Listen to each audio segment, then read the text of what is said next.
Narcissists have tons of phrases that they use and that they say and that they tell you to make you feel crazy. You might know several of these. You might have experienced several phrases or heard several ones as you're listening to stuff online or as you're reading comments and you're like, oh my gosh, he did that too. And it's almost like narcissists go to like the school of narcissism. Like they sit down, they get educated of this is how you abuse, this is how you manipulate, switch to chapter 2, this is how you gaslight, this is how, and it's like how do they all do the same exact thing? Well, I want to talk to you today about a couple different phrases. These aren't huge, elaborate phrases, but just two simple phrases that oftentimes narcissists will use to confuse you.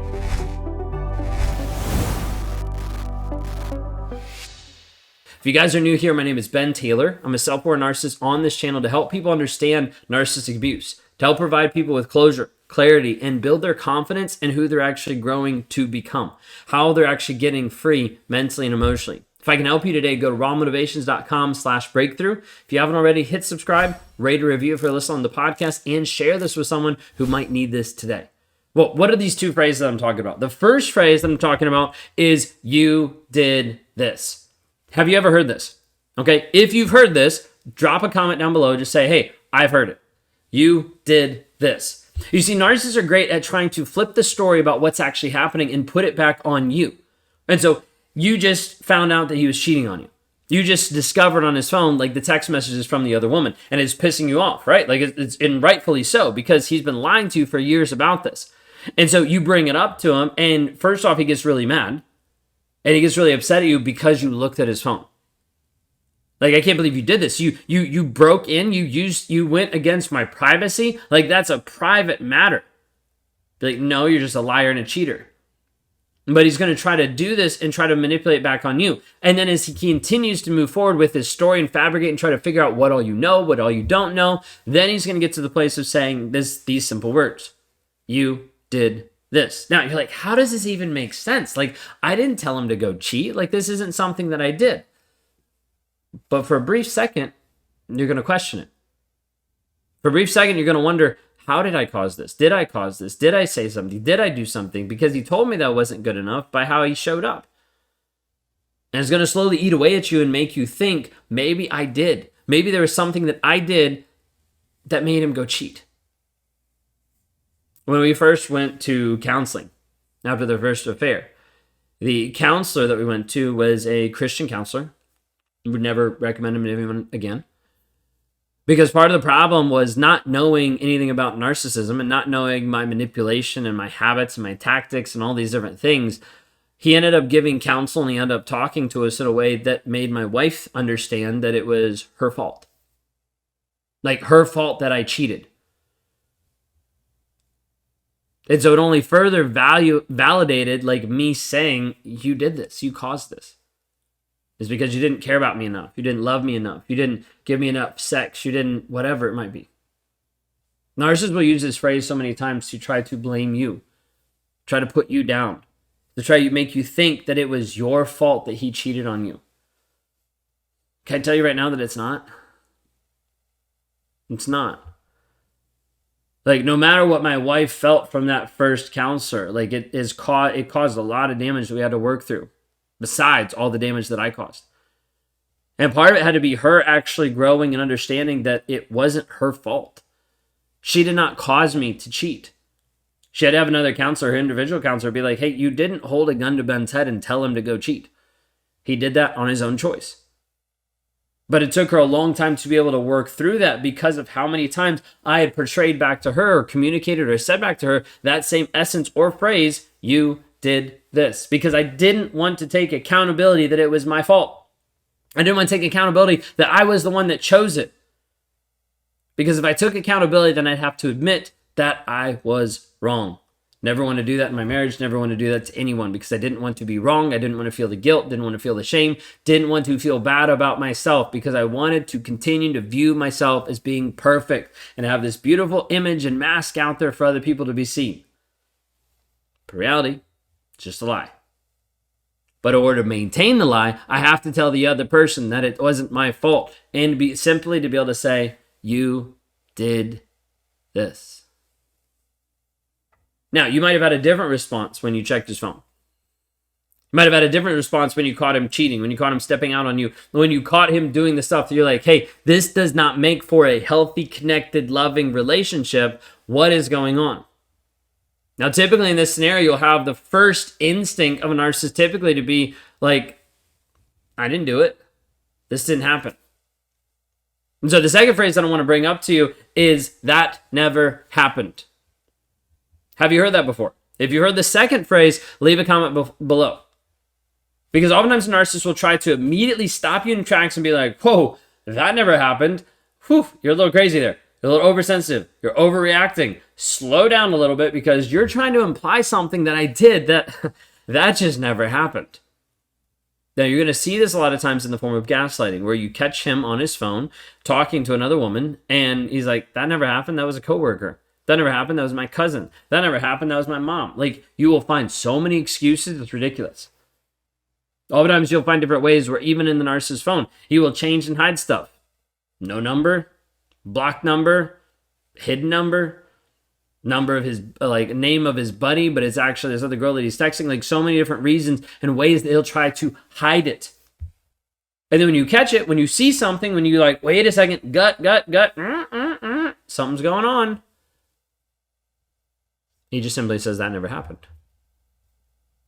Now, the hard thing is when you have proof, right? You have proof because you've been looking for proof. You've had to play detective for a period of time. Giant red flag. Get out of the relationship if you have to play detective with your own spouse. You've had to play detective for a long time to be able to get pictures, to be able to get evidence, to be able to get something that says, you did cheat on me. Guess what he's going to say? That never happened. I don't know what you're talking about. That wasn't me. And you're like, but this is you. I can see you. Like, this is your text message. No, that might have been some spam. That wasn't me. That never happened. Narcissists are going to try to make your reality feel like it's insane. They're going to try to make your reality feel like you're crazy. Because if he can do this, you have no validity. If he can do this, you stay stuck. If he can do this, he can keep getting away with it. When we talk about this level where narcissists say that never happens, you will spend years sometimes with a certain person trying to get proof. We've seen it. Years and years of you playing detective, of you hiring private investigators, all this kind of stuff. You try to get proof and you never get proof. And guess what? All it does is mean you're going to stay in the relationship longer. Then you get to a place where you have proof and he tells you that never happens. And then you're like, why won't he just admit it? Because he's not going to admit it. He's already believed the lie. He's already stuck with the lie. Now he has to live with the lie. Because if he doesn't, he will feel like he's going to die from the honesty, from the vulnerability that's going to rip him apart from the guilt and the shame. Now, is that what needs to happen if he actually was going to grow? 100%. Is he going to do it? Typically not. But you need to understand this piece. A narcissist will tell you that never happened when you have proof, when you don't have proof, when you've already seen it, when he's flaunting it in your face to confuse you, to control you, and to keep you in the relationship. Have you had these two phrases before?